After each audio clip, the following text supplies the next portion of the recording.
വെഞ്ഞാറമൂട് കൂട്ടക്കൊലക്കേസിൽ ഇപ്പോൾ തെളിവെടുപ്പ് പുരോഗമിക്കുകയാണ്. നമ്മളിപ്പോൾ ഈ കാണുന്ന ദൃശ്യങ്ങൾ അന്വേഷണ സംഘം തെളിവെടുപ്പിനായി വെഞ്ഞാറമൂട്ടിലെ അഫാന്റെ വീട്ടിലേക്ക് പ്രതി അഫാനെ എത്തിക്കുന്നതിന്റെ ദൃശ്യങ്ങളാണ്. വളരെ പെട്ടെന്ന് തന്നെ തെളിവെടുപ്പ് പൂർത്തിയാക്കി മടങ്ങാനായിരിക്കും. വലിയ പോലീസ് സുരക്ഷയിൽ, പോലീസ് കാവലിലാണ് ഈ തെളിവെടുപ്പ് കാണുന്നത്. നമുക്കിത് ആ ദൃശ്യങ്ങൾ കാണാം. മതിലിന്റെ മുകളിലൊക്കെ ആളുകൾ, അതിൽ സ്ത്രീകളുണ്ട്, കുട്ടികളുണ്ട്, എല്ലാവരും ഈ തെളിവെടുപ്പ് കാണാൻ വേണ്ടി മതിലിന്റെ മുകളിൽ വരെ കയറി നിൽക്കുകയാണ്. അത്രയധികം ആളുകൾ ഈ ഒരു തെളിവെടുപ്പ് കാണാൻ, അഫാനെ കാണാൻ അവിടേക്ക് എത്തിയിട്ടുണ്ട്. തടിച്ചുകൂടി നിൽക്കുന്ന ഒരു ആൾക്കൂട്ടത്തെയാണ് നമ്മൾ കാണുന്നത്. ഓരോരുത്തരും നേരത്തെ സൽമാ ബീവിയുടെ വീട്ടിൽ തെളിവെടുപ്പിനായി കൊണ്ടുപോകുമെന്ന് നേരത്തെ തന്നെ അറിഞ്ഞിരുന്നു. പക്ഷേ ഈ വെഞ്ഞാറമൂട്ടിലേക്ക് കൊണ്ടുപോകുമെന്ന് അവസാന നിമിഷമാണ് തീരുമാനിച്ചത്. എന്നിട്ട് പോലും കേട്ടറിഞ്ഞ ആളുകൾ അവിടേക്ക് എത്തിക്കൊണ്ടിരിക്കുകയാണ്.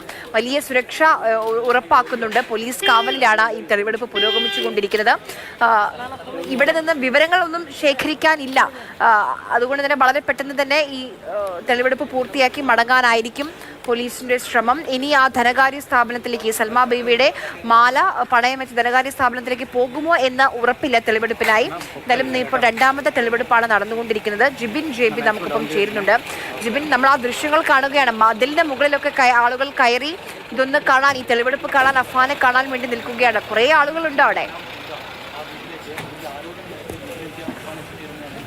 ആദ്യം ഈ പേരുമല എന്ന് പറയുന്ന സ്ഥലമെന്ന് പറയുന്നത് ഈ വെഞ്ഞാറമൂട് എന്ന് പറയുന്ന MC റോഡിലെ സ്ഥലം. അവിടെ നിന്ന് ആ ജനത്തിരക്ക് മാറി ഒരു ഗ്രാമമേഖലയാണ്, ഒരു മലയോര ഗ്രാമമേഖലയാണ് ഈ പേരുമല എന്ന് പറയുന്നത്.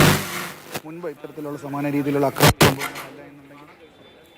ഇത്തരത്തിലൊരു കൊലപാതകം നടന്നു, അതും ക്രൂരമായ 5 കൊലപാതകങ്ങൾ. ആ ഒരു ഞെട്ടലായിരുന്നു ഈ നാട്ടിലെ ജനങ്ങളൊക്കെയും തന്നെ. അങ്ങനെയാണ് ആ ക്രൂര കൊലപാതകം നടത്തി 23 വയസ്സുകാരനെ കാണുന്നതിന് വേണ്ടി ജനങ്ങളൊക്കെ തന്നെ ഈ വീട്ടിന് മുന്നിലേക്ക് ഇപ്പോൾ എത്തിക്കൊണ്ടിരിക്കുന്നത്. കാരണം അഫാൻ കൊലപ്പെടുത്തിയിരിക്കുന്നത് ഈ വീട്ടിൽ വെച്ച് കൊലപ്പെടുത്തിയത് അഫാന്റെ ജീവന തുല്യം അഫാൻ സ്നേഹിച്ച കുഞ്ഞ് അനുജനെയും അതുപോലെ തന്നെ കാമുകിയും കൊലപ്പെടുത്താൻ ശ്രമിച്ചത് അമ്മയുമാണ്. ഈ നാട്ടുകാർ മുൻപ് കണ്ടിട്ടുള്ള, അതായത് ഈ കൊലപാതകം നടക്കുന്ന ദിവസത്തിന് കുറച്ച് ദിവസം മുൻപ് വരെ കുറച്ച് ഈ നാട്ടുകാർ കണ്ടിട്ടുള്ളത് പള്ളിയിലാക്കിയായിരുന്നാലും ഭക്ഷണം കഴിക്കാൻ പോയാലും ഒക്കെ തന്നെ എപ്പോഴും കൂടെ കൊണ്ട് നടക്കുന്ന ഇരുചക്ര വാഹനത്തിൽ കൂടെ കൊണ്ട് നടക്കുന്ന അനുജനെയാണ്. ചെറിയൊരു പ്രശ്നമുണ്ട്. ഞാൻ അമലിലേക്ക് പോവുകയാണ്. അമൽ, നമുക്ക് ദൃശ്യങ്ങളിൽ കാണാൻ കഴിയുന്നുണ്ട്, ഒരുപാട് മനുഷ്യർ അവിടെ തടിച്ചുകൂടി നിൽക്കുന്നുണ്ട്. അഫാന്റെ നാട്ടുകാർ, അയൽവാസികളൊക്കെയാണ്.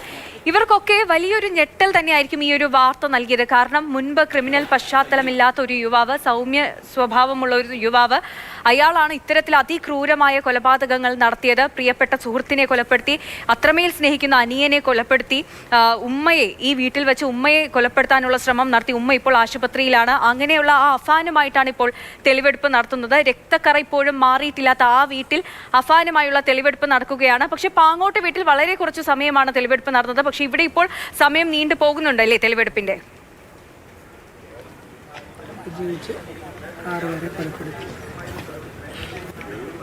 സന്ധ്യ, ഇവിടെ തെളിവെടുപ്പ് ഇപ്പോഴും പുരോഗമിക്കുകയാണ്. നിരവധി ആളുകളെ നമുക്ക് കാണാൻ കഴിയുന്നുണ്ട്. അതാണ് ഞാൻ പറഞ്ഞത്, ആദ്യം ഉണ്ടായിരുന്ന ആളുകളല്ല, വിവരം കേട്ടറിഞ്ഞ നിരവധി ആളുകൾ, പാങ്ങോടുണ്ടായിരുന്നതിലും കൂടുതൽ ആളുകൾ ഇപ്പോൾ ഇവിടേക്ക് എത്തുന്നു.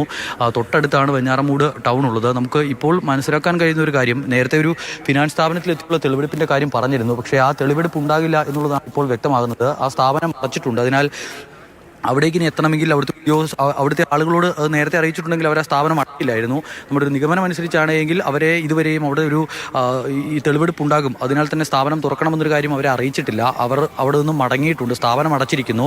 പിന്നീടുള്ള ഒരേ ഒരു സ്ഥലം എന്ന് പറയുന്നത് ഈ പണം നിക്ഷേപിച്ച CDMA മെഷീനുള്ള സ്ഥലമാണ്.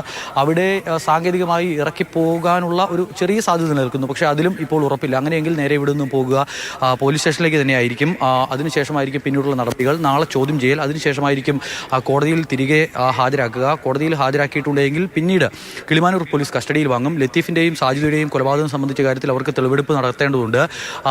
അത് ഈ പറയുന്ന കിളിമാനൂർ പോലീസിൻ്റെ സാന്നിധ്യം കൂടി ഈ ഒരു സംഘത്തിലുണ്ട്. ഇപ്പോൾ ഈ പാങ്ങോട് പോലീസ് തെളിവെടുക്കാൻ വരുന്ന സംഘത്തിൽ അവിടുത്തെ CI അടക്കമുള്ള, കിളിമാനൂരത്തെ CI അടക്കമുള്ളവരുണ്ട്. അപ്പോൾ സ്വാഭാവികമായും ഈ കൊലപാതകം നടത്താൻ ഉപയോഗിച്ച ചിട്ടികയുടെ സാന്നിധ്യമൊക്കെ ഈ കേസുമായി ബന്ധപ്പെട്ടവർക്ക് മനസ്സിലാക്കാൻ കഴിയും. അതിനാൽ അടുത്ത കേസിൽ ഇവിടേക്ക് എത്തിക്കണമോ, ഇത്തരത്തിൽ വലിയ ജനക്കൂട്ടം ഉണ്ടാകുന്നുണ്ട്, അതിനാൽ എത്തിക്കണമോ എന്നുള്ള കാര്യത്തിലേക്ക് ഒരു ധാരണയിലേക്ക് എത്തണം. ഒരു DYSPക്കാണ് മേൽനോട്ട ചുമതലയുള്ളത്. അപ്പോൾ സ്വാഭാവികമായും ഒരു അന്വേഷണ സംഘമാണ്. അതിനാൽ ഈ കേസുകളെല്ലാം കണക്ട് ചെയ്യുമ്പോൾ അതിലേക്ക് എത്തിക്കണമോ എന്നുള്ള കാര്യത്തിൽ ഒരു തീരുമാനം പിന്നീടുണ്ടാകുമെന്നാണ് മനസ്സിലാക്കാൻ കഴിയുന്നത്. പക്ഷേ വെഞ്ഞാറമൂട് ഈ കൊലപാതക കേസുമായി ബന്ധപ്പെട്ട് 2 കൊലപാതകം, സഹോദരൻ്റെയും അതോടൊപ്പം തന്നെ ഫർസാനയുടെയും കൊലപാതകം, ഒപ്പം മാതാവിൻ്റെ കൊലപാതക ശ്രമം, അങ്ങനെയുള്ള ആ കേസുമായി ബന്ധപ്പെട്ട് ഇവിടെ എത്തിച്ച് വിശദമായ തെളിവെടുപ്പുകൾ ഇനിയും വേണ്ടിവരും.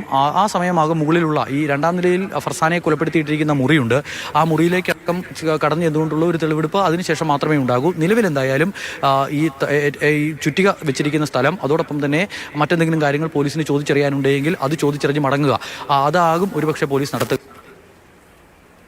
ിന്റെ വെഞ്ഞാറമൂട് കേസ് അന്വേഷിക്കുന്ന സിഐയും ഇപ്പോൾ അകത്തേക്ക് കയറിയിരിക്കുന്ന സംഘത്തിലുണ്ട്. അതിനാൽ അതുമായി ബന്ധപ്പെട്ട വിശദമായ ചോദ്യം ചെയ്യൽ കൂടി വേണം എന്നുള്ളതാണ് എങ്കിൽ, അല്ലെങ്കിൽ തെളിവെടുപ്പ് വേണം എന്നുള്ളതാണ് എങ്കിൽ ഒരുപാട് സമയം ഈ തെളിവെടുപ്പ് നീളും എന്നുള്ളതാണ് നമുക്ക് മനസ്സിലാക്കാനാവുക. നിലവിൽ എന്തായാലും അത്തരത്തിലല്ല കാര്യങ്ങൾ. വേഗത്തിൽ ഇത് പൂർത്തിയാക്കി ഇറങ്ങും എന്ന് നമ്മൾ പ്രതീക്ഷിക്കുകയാണ്. നേരത്തെ ഉദ്യോഗസ്ഥരോട് സംസാരിച്ചപ്പോഴും അതുതന്നെയാണ് അവർ പറയുന്നത്. വീട്ടിനുള്ളിലെ തെളിവെടുപ്പ് അകത്ത് പോലീസ് ഉദ്യോഗസ്ഥരുണ്ട്, അതോടൊപ്പം തന്നെ അഫാനുണ്ട്. കാര്യങ്ങളെല്ലാം അഫാൻ നേരത്തെ തന്നെ പോലീസിനോട് വിശദീകരിച്ചതാണ്. അതിനാൽ സ്ഥലങ്ങൾ കൂടുതൽ കാണിച്ചു കൊടുക്കുക എന്നതാണ് ഏറ്റവും പ്രധാനപ്പെട്ട കാര്യം. ഈ ചുറ്റിക വെച്ച സ്ഥലമുണ്ട്, അതോടൊപ്പം തന്നെ അതിനുശേഷം വിഷം കഴിച്ച് ആത്മഹത്യ ചെയ്യാനായി ശ്രമിച്ച സ്ഥലമുണ്ട്, ആ വിഷം ഇരിക്കുന്ന സ്ഥലമുണ്ട്. ഇതൊക്കെ കാണിച്ചു കൊടുക്കുക എന്നതിനപ്പുറത്തേക്ക് മറ്റു കാര്യമായ ഒരു തെളിവെടുപ്പിലേക്ക് ഇവിടെ പോകേണ്ടതില്ല എന്നാണ് നമുക്ക് മനസ്സിലാക്കാനാവുന്നത്. പോലീസ് ഇപ്പോൾ വീടിന് പുറത്തേക്ക് ഇറങ്ങി ഇവിടെ എന്തോ കമ്പോ മറ്റുമൊക്കെ ഒടിച്ച്, ചെടിയുടെ കമ്പും മറ്റുമൊക്കെ ഒടിച്ച് അകത്തേക്ക് പോകുന്നുണ്ട്. എന്താണ് കാര്യം എന്നുള്ളതിൽ നമുക്ക് വ്യക്തതയില്ല. ഒരു പോലീസ് ഉദ്യോഗസ്ഥൻ അകത്തേക്ക് കയറിപ്പോയി ഉദ്യോഗസ്ഥൻ പുറത്തേക്ക് ഇറങ്ങി വന്നാണ് ഇതൊക്കെ ചെയ്യുന്നത്. എന്തിനാണ് എന്നുള്ളത് ആ കാര്യത്തിൽ വ്യക്തത വരേണ്ടതുണ്ട്. നിലവിൽ എന്തായാലും അകത്ത് അന്വേഷണ സംഘത്തിന്റെ തെളിവെടുപ്പ് അഫാനുമായി പുരോഗമിക്കുകയാണ്.